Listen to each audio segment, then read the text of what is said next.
Could you walk us through the Stastny deal? So again, without divulging too much, got a text from Doug in St. Louis a couple of days ago that he said, depending on how some of the outcomes might be, going in that direction for them, that he may look at doing something like this. I immediately responded that I'd be very interested if it ever got to that point, and things progressed from there. How'd you keep it so quiet?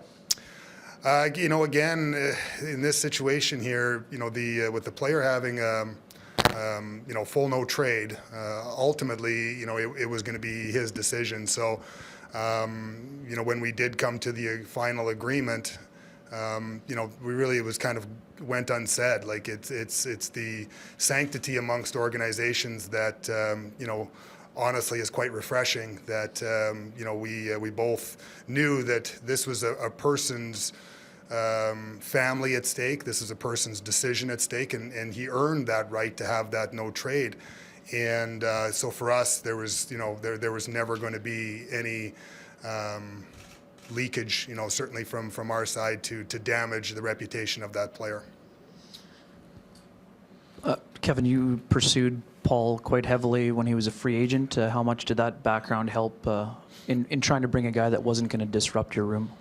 So, back during that free agency period, and I can't, obviously speak for Paul, but he was going home. St. Louis is home. So, I think that's, equally, kind of important here. Like, one is Paul, he had a choice to, to waive, the no move in his contract, and leave his home to come, play in, here in Winnipeg, and so that's an exciting thing, I think, for us, and certainly I believe as once he gets here, it's going to be a real exciting thing, for him.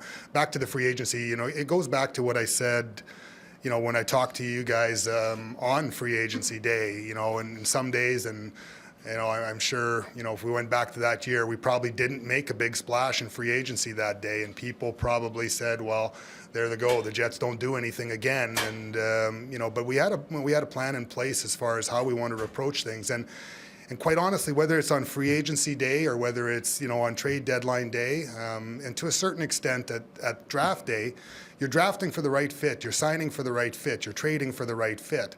Fit doesn't always, there's so many different things that come into play. Whether in these cases it's contracts, it's no moves, it's